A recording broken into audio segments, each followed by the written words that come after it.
You might be familiar with this viral tweet about former President Trump. Quote, "Well, I'd like to see old Donnie Trump wriggle his way out of this jam." Trump wriggles his way out of the jam. Well, nevertheless. But what if I told you that there's a British version of that tweet about someone who might even be more Teflon than Don? Quote, "Surely this must be the thing that ends Boris Johnson's career." Ancient British proverb. That's right, British Prime Minister Boris Johnson has weathered a seemingly endless cavalcade of scandals, all while ascending to the highest post in the British government. Just last month, he survived a no-confidence vote brought by his own party following revelations of raucous parties at Johnson's office during strict COVID lockdowns. In fact, Johnson himself was fined by police for attending a birthday party and had to personally apologise to the Queen, as you do. He's been dogged by constant reports about his private life too, and don't even get me started on Brexit, the huge bag of horse manure that Boris dropped without a plan for a clean-up.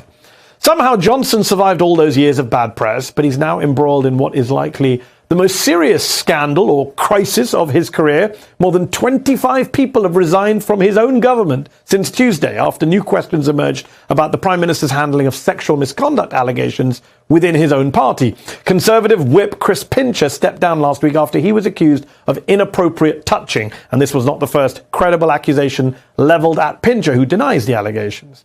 This sparked the rather alarming question: why did Prime Minister Boris Johnson promote Pincher when the man had been accused of sexual misconduct multiple times? Johnson has flip-flopped on the answer, first saying he didn't know about the allegations, then claiming he thought they were resolved, and then lamely saying he just forgot. Yesterday, he finally copped to his mistake and apologised. Prime Minister, do you accept it was a grave error to appoint Chris Pincher to your government? Yes, I think it was a mistake, and I apologise for it. I think in hindsight it was the wrong thing to do. I apologise to everybody who's been badly affected by it. Today, though, he was grilled by colleagues during Prime Minister's question time in the House of Commons. I started this session with a quote from the young victim in all this, how he froze when he was attacked. When I was prosecuting rapists, I heard that from victims all the time. Victims said they froze because it's not about sex, it's about power. And the power the disgraced government minister had was handed to him by that Prime Minister. And he's only in power because he's been propped up for months by a corrupted party defending the indefensible. The only way the country can get the fresh start it deserves is by getting rid of the lot of them. That was the Labour leader, the leader of the opposition, Keir Starmer there. But what does removing a British Prime Minister actually entail? And will that ancient British proverb finally be proven true? Or will he get away with it again? Joining me now, Jonathan Freedland is a columnist for The Guardian and one of Britain's best-known political commentators. He's also the author of the new book out in the UK, The Escape Artist, the man who broke out of Auschwitz to warn the world. It'll be published in the US later this year. Johnny, thanks for coming on the show. Let's listen to Sajid Javid, the health secretary who resigned on Tuesday and helped kick off this latest political crisis for Johnson. But treading the tightrope between loyalty and integrity has become impossible in recent months. And Mr. Speaker, I will never risk losing my integrity. I also believe a team is as good as its team captain, and that a captain is as good as his or her team. So loyalty must go both ways.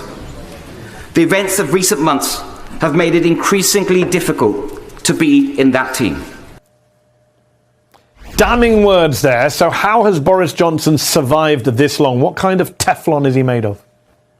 Well, you're right to compare him in a way to Donald Trump, because he is not a normal politician, just in the way that Donald Trump was not a normal politician.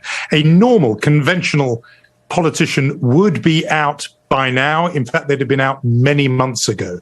The usual rhythms and rituals of British politics have happened in this case, and yet not brought the usual results. So normally a senior resignation, the resignation of one of the big power players in a prime minister's cabinet, would usually be enough. It was in the case of Margaret Thatcher. It triggered a series of events that saw her removal. Somehow, Boris Johnson just doesn't abide by those rules. in very similar way to Donald Trump. It's very hard to deal with a politician who has no shame. It is very hard to shame the shameless. So he's not embarrassed by a huge vote of no confidence. He's not embarrassed by what's been happening today, as you've been reporting, that these resignations of lower level ministers have been ticking upward. It's just in the last few minutes, it's gone through the barrier of 30. It's now 30 plus.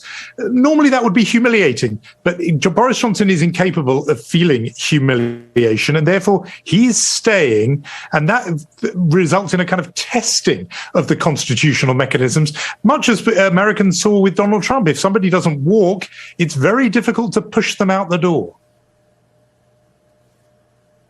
So it's hard to shame the shameless is something we've said on this show many a time before. So I'm glad you made that point in reference to Boris Johnson. I've got to say, Johnny, I've covered UK politics for many years. I covered it back in the day alongside you before I moved to this country.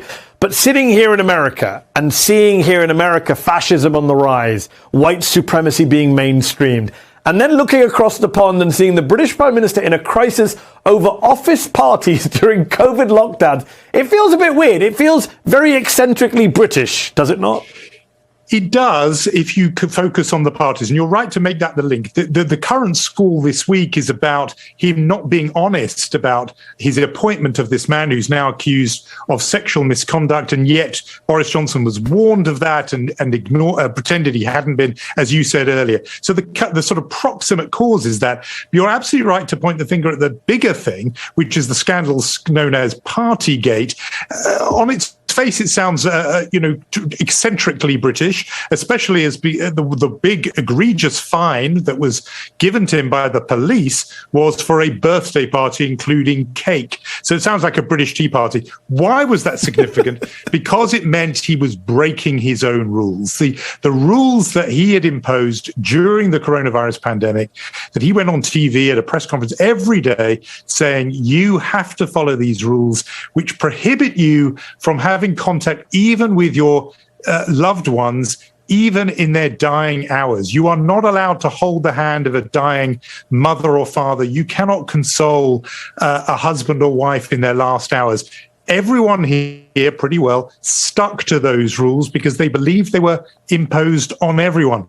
There was an iconic image of the Queen herself at the funeral of her husband of 73 years, unable to sit with her own family because she was following the COVID rules. It was very different from the United States, where some did, some didn't, some wore masks, some didn't. In Britain, people more or less did follow the rules, and yet it turned out Johnson was laughing in their face, disobeying those rules, breaking them round the clock, and then, where it was party central in Downing Street.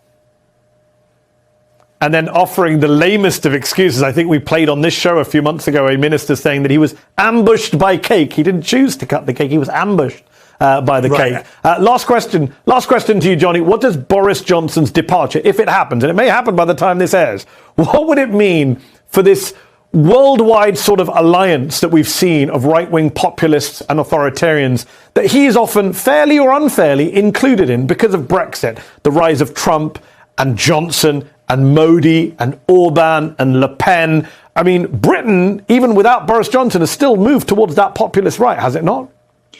Well, he was the embodiment of it. I mean, it was about him more than anyone else. He was the face of the Vote Leave campaign, the Brexit campaign that you referred to. He was the charismatic force behind it. That drift to populism has been, in a way, embodied by Boris Johnson. And particularly its cavalier disregard for conventions, for institutions, for liberal democratic norms, and in a way for the rule of law. Remember, Boris Johnson had only been Prime Minister a matter of a couple of months when he sought to suspend Parliament altogether because it was not doing his bidding on Brexit. He wanted to, in effect, the equivalent would be a president cancelling Congress or trying to do that. It was a radical move, and it put him absolutely in the company you're describing, Bolsonaro, Orban, etc. So if he goes, I think that trend is halted, if not, but even if it's not reversed, it is halted if Johnson is ejected.